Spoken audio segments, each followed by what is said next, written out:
Hello everyone, this is Umang Sharma from आपका सहपाठी। Friends, आज हम करने वाले हैं आपकी एनसीईआरटी की बुक का chapter accounting for share capital का क्वेश्चन नंबर 13। इससे पहले वाले सारे क्वेश्चंस हम ऑलरेडी सॉल्व कर चुके हैं। अगेन क्वेश्चन हिंदी और इंग्लिश दोनों लैंग्वेज में लिखा हुआ है, तो जो भी आपको ठीक लगता है आप वो देख सकते हो। बाकी के क्वेश्चंस अगर आपको देखने हैं इससे पहले वाले क्वेश्चन नंबर 12 तक, तो वो आप चैनल की प्लेलिस्ट पे जाकर देख सकते हो और उन सभी के लिंक आपकी डिस्क्रिप्शन में भी हैं, तो आप वहां से चाहो वहां से देख सकते हो। और साथ में एक चीज़ और कि हर ट्यूसडे को और हर सैटरडे को लाइव क्लास होती है शाम को 7 बजे, जिसमें हम लोग डिस्कस करते हैं आपकी अकाउंटेंसी और बिजनेस स्टडीज़ की वो थ्योरी जिसके एग्ज़ाम में आने के चांसेस इस बार बहुत ज़्यादा हैं। तो आप लोग वो क्लास लेना मत भूला करो और साथ में अपने फ्रेंड्स के साथ भी शेयर करो। हर ट्यूसडे और सैटरडे शाम को 7 बजे। स्टार्ट करते हैं क्वेश्चन नंबर 13। क्या बोल रहे हैं? Computer limited issued 10,000 equity shares of ₹100 each at 10% discount. 10% discount पर आपके शेयर्स इशू हो रहे हैं। The net amount payable as follows. जो एप्लीकेशन है उस पर ₹20 मांगे गए हैं, जो अलॉटमेंट है वहां पर ₹30, मतलब पूरा 40 का है जिसमें 10% डिस्काउंट है। मतलब पूरा है 40 का लेकिन 10 डिस्काउंट हुआ तो ऐसे करके 30 हो गया। फिर बोल रहे हैं कि फर्स्ट कॉल है जो ₹30 की, फाइनल कॉल है 10 की। इसके बाद नीचे दिया हुआ है a share holder holding 2,000 shares did not पे फाइनल कॉल। एक शेयर होल्डर था जिसके पास 200 शेयर्स थे जिसने फाइनल कॉल का पैसा नहीं दिया। हिज शेयर वर फॉरफिटेड। उसके जो शेयर्स थे वो आपने फॉरफिटेड कर दिया, मतलब कैंसिल कर दिए। Out of these 150 shares were issued to Sonia. मतलब 200 एक शेयर होल्डर था जिसके पास 200 शेयर्स थे जिसका पेमेंट उसने फाइनल कॉल पर नहीं किया। उस 200 में से 50 शेयर्स आपने सोनिया को रीइशू कर दिए। कितने पर? 75 पर शेयर। एक शेयर की वैल्यू कितनी थी? 75। हमें क्या करना है? जनरल एंट्रीज बनानी है। सिंपल क्वेश्चन है, कोई जनरल एंट्री स्टार्ट करते हैं। तो entry number first, application money receive करने की, तो नॉर्मल एंट्री होगी bank account debit, bank account debit to share application.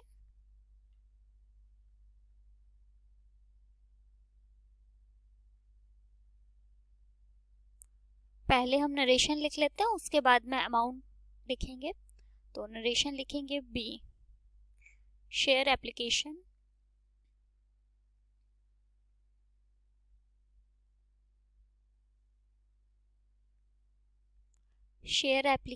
Money receive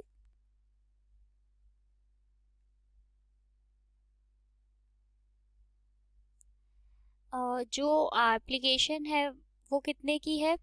देखो 10,000 शेयर्स दे रखे हैं जिसमें एप्लीकेशन है ₹20 की, तो 10,000 मल्टीप्लाई बाय 20 करोगे तो 2 लाख, 2 लाख रुपए की एप्लीकेशन का पैसा आपको रिसीव हुआ। अब नेक्स्ट एंट्री हम करेंगे इस एप्लीकेशन मनी को ट्रांसफर करने की। बिल्कुल नॉर्मल एंट्री जैसे हमेशा करते हैं, कोई कॉम्प्लिकेशन नहीं। Share application account debit, share application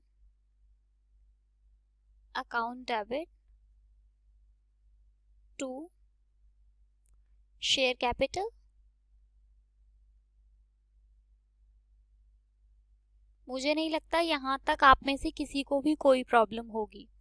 narration लिखेंगे यहाँ पे share application money transfer.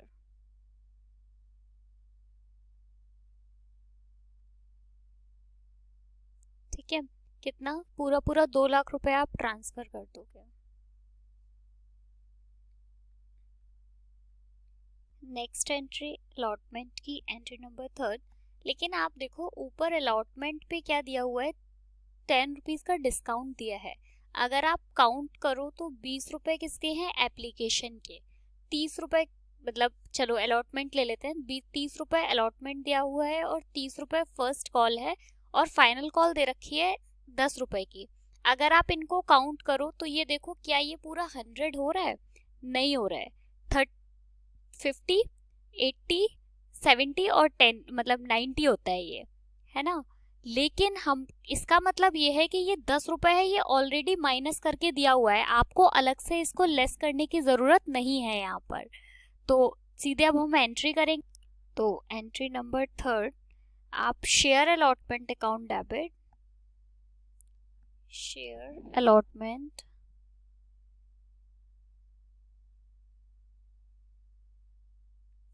Account debit. अच्छा, ये एक नॉमिनल अकाउंट होता है, और अगर आपको याद हो नॉमिनल का रूल, तो नॉमिनल में क्या होता है, जितने भी लॉसेस होते हैं वो क्या होते हैं, डेबिट होते हैं। और अगर कंपनी 100 रुपए वाला शेयर 90 में बेच रही है तो कंपनी को तो लॉस हो रहा है, कंपनी को नुकसान हो रहा है, इसलिए हम डिस्काउंट को डेबिट करेंगे। Discount on share debit, account debit to share capital.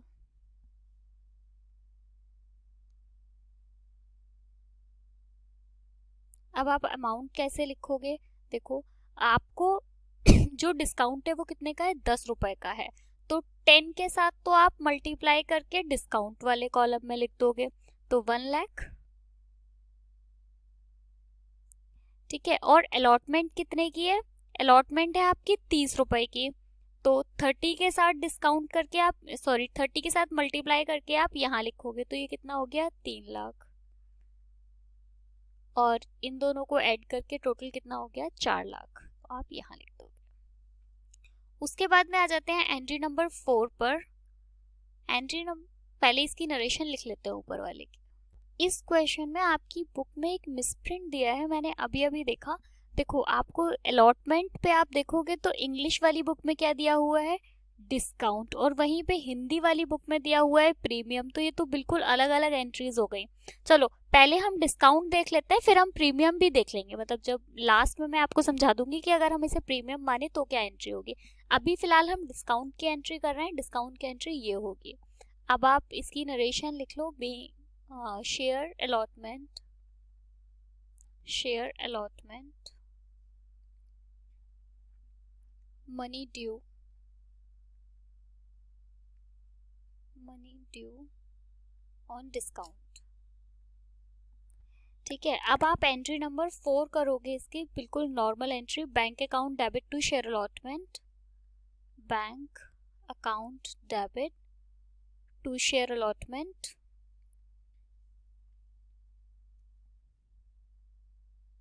Share allotment account. और इसमें आप नरेशन लिखोगे, share allotment money received.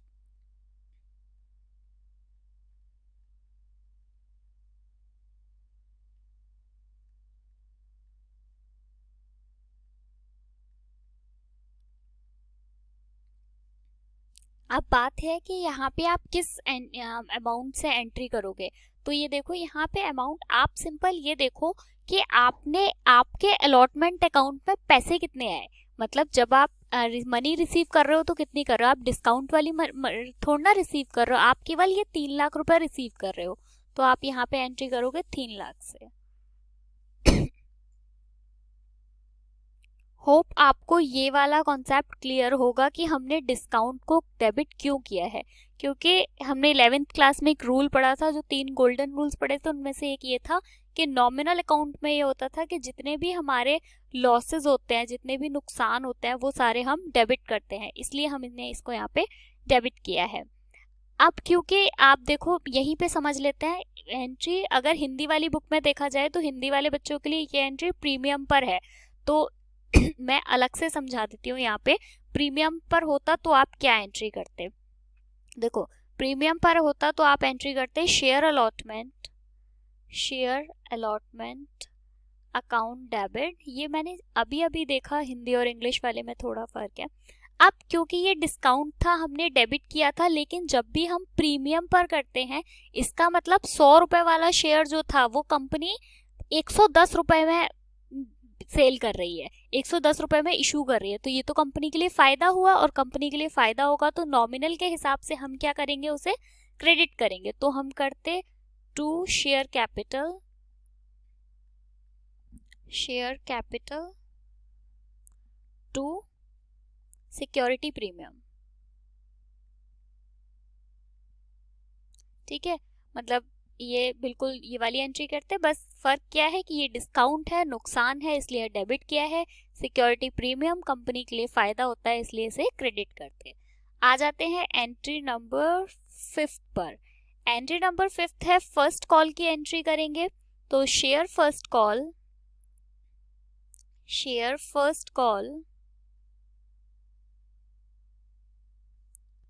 Account debit to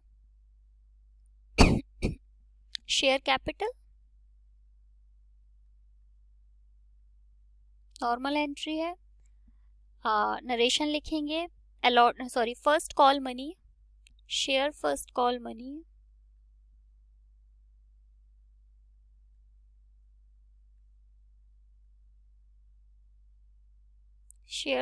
call money due. अब देखो इसमें भी एक चीज है, आप फर्स्ट कॉल शेयर की कितने की दी हुई है, 30 रुपए की। और एक जो है जिसने अच्छा उसने फाइनल कॉल नहीं दी है, ठीक है कोई बात नहीं, तो नॉर्मल एंट्री करेंगे। तो फर्स्ट कॉल जो है वो आपकी हो जाएगी 3 लाख की, क्योंकि 30 रुपए की है और 10,000 शेयर्स हैं तो 3 लाख, ये भी 3 लाख। अब एंट्री नंबर 6, यहाँ पर आप एंट्री करोगे बैंक अकाउंट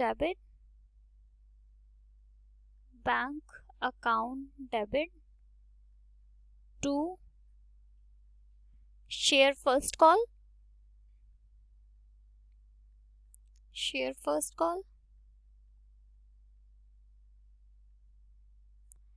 यहाँ पे आप नरेशन लिखोगे शेयर फर्स्ट कॉल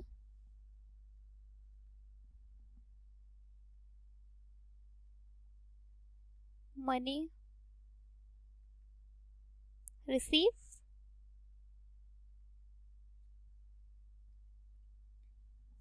कितने से, 3 लाख से।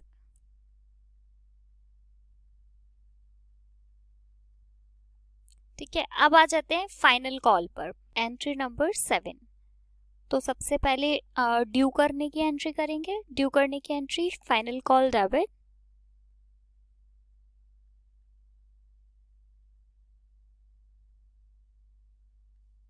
Final call account debit to share capital.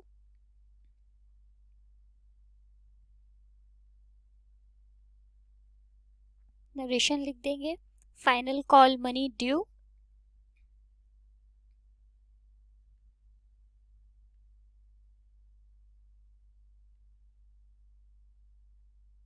Final call कितने की दे रखी है, 10 रुपए की, तो 1 लाख हो गया, मतलब 10,000 शेयर्स है इंटू 10 तो 1 लाख।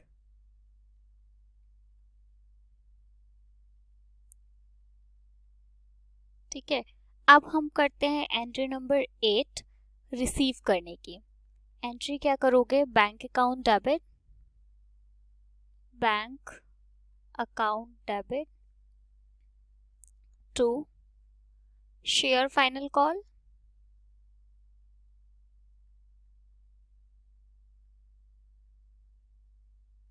पहले नरेशन लिख लेते हैं, या चलो पहले अमाउंट लिखते हैं। अब अमाउंट कैसे निकालेंगे, एक कोई शेयर होल्डर है जिसने 200 शेयर्स का पैसा आपको नहीं दिया है, total share number of shares कितने हैं, 10,000। कैसे निकालोगे, मैं यहाँ निकाल के बता देती हूँ।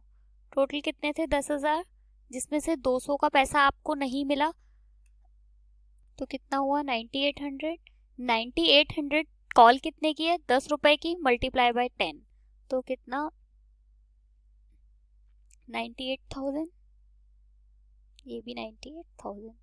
मतलब ये मुझे सबसे इजी तरीका लगता है कि कितने शेयर, नंबर ऑफ शेयर्स कितने थे उसमें से लेस कर दो जितने शेयर्स का पैसा आपको नहीं मिला है उनको, और जितने की कॉल हो या अलॉटमेंट पे नहीं मिला है तो अलॉटमेंट हो, उससे मल्टीप्लाई कर दो। अब आप इसकी नरेशन लिख सकते हो, फाइनल कॉल मनी रिसीव्ड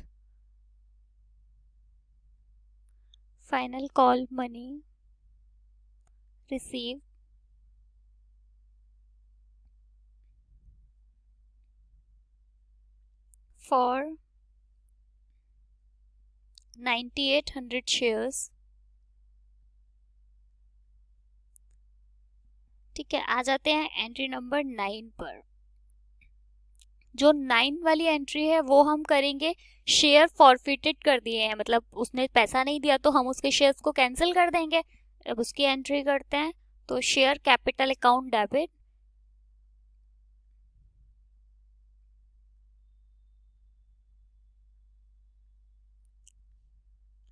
हम शेयर कैपिटल को यहाँ पे डेबिट क्यों कर रहे हैं? आप ऊपर की जितनी भी एंट्री देखोगे 8 नंबर तक, नंबर 8 तक, वहां पे आपको समझ में आएगा कि हम हर जगह पर शेयर कैपिटल को क्रेडिट कर रहे थे, लेकिन क्योंकि अब हमें पैसा नहीं मिल रहा है तो हम उसकी एंट्री को रिवर्स कर देंगे क्योंकि हमने उसके शेयर्स को कैंसिल कर दिया। तो share capital account debit to share final call, क्योंकि फाइनल कॉल पर ही तो पैसा नहीं मिला है ना, इसलिए फाइनल कॉल को शेयर, और to share forfeited.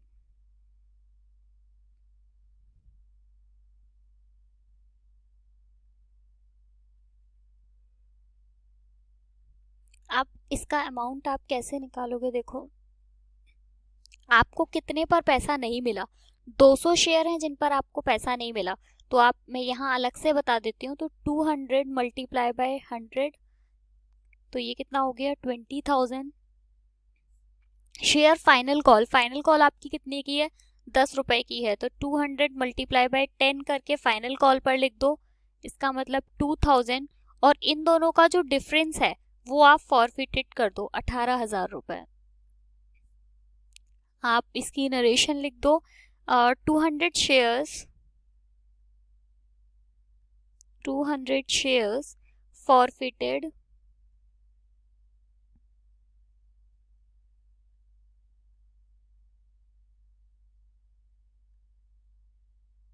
for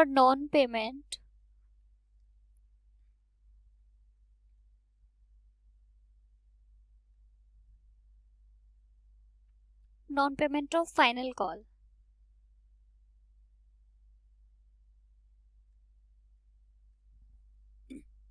hope कि आपको ये समझ में आया होगा कि ये अमाउंट कैसे आया।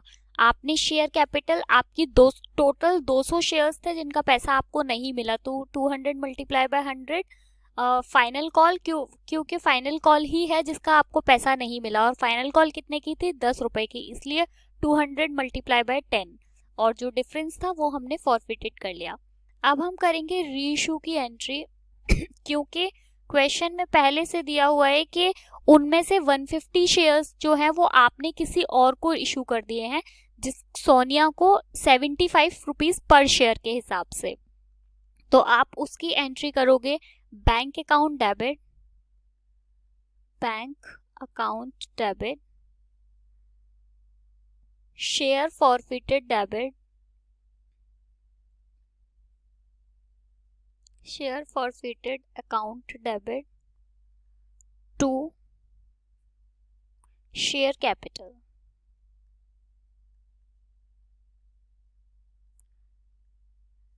अब पहले अमाउंट देख लेते हैं, उसके बाद नरेशन। देखो, इसको हमने कितने शेयर्स रीइशू किए हैं? 150 शेयर्स, तो मैं यहाँ अलग से बता देती हूँ, 150 शेयर्स मल्टीप्लाई बाय कितने से इशू किए हैं? 75, ये आपके क्वेश्चन में पहले से दिया हुआ है तो 150 मल्टीप्लाई बाय 75 करेंगे तो आएगा 11,250।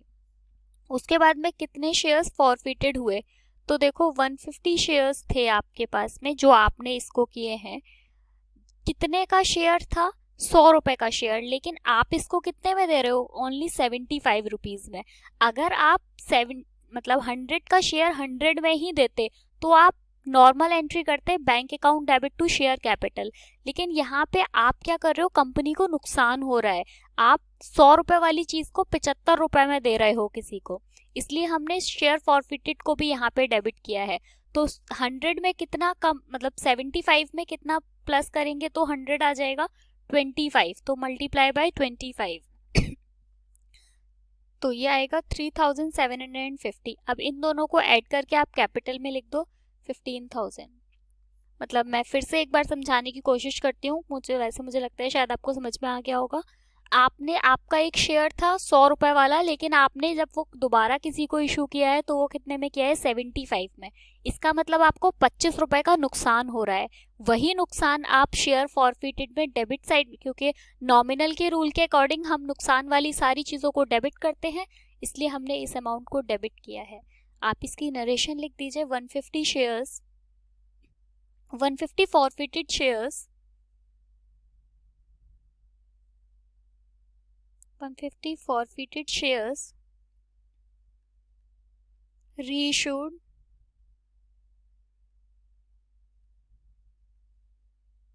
at the rate 100 per share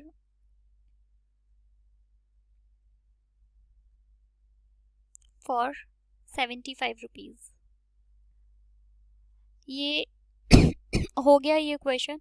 मुझे लगता है कि आपको पूरा क्वेश्चन समझ में आ गया होगा। अगर फिर भी कुछ ऐसा है जो आपको नहीं समझ में आया है तो आप मुझे कमेंट करके बता सकते हो क्या चीज़ें आपको समझ में नहीं आई है, हम डिस्कस कर लेंगे। और साथ ही मैं फिर से आपको एक बार याद दिला देती हूँ कि ट्यूसडे और सैटरडे की शाम को 7 बजे आपकी लाइव क्लास होती है, तो आप लोग वो क्लास लेना मत भूलो और साथ ही अपने फ्रेंड्स के साथ भी वीडियोज़ को शेयर करो। वीडियो पसंद आई है तो लाइक करना मत भूलना। Bye bye, thank you so much.